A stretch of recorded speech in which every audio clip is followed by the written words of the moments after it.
தனை செல்வமும் முன்னிடத்தில் நான் பிச்சைக்கு செல்வது எவ்விடத்தில்?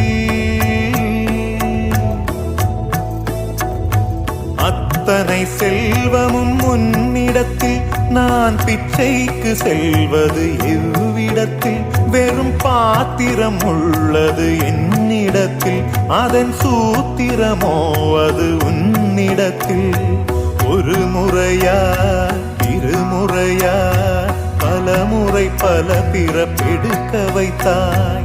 புதுவினையா பழவினையா கணம் கணம் தினம் என்னை துடிக்க வைத்தாய். பொருளுக்கு அலைந்திடும் பொருளற்ற வாழ்க்கையும் துரத்துதே.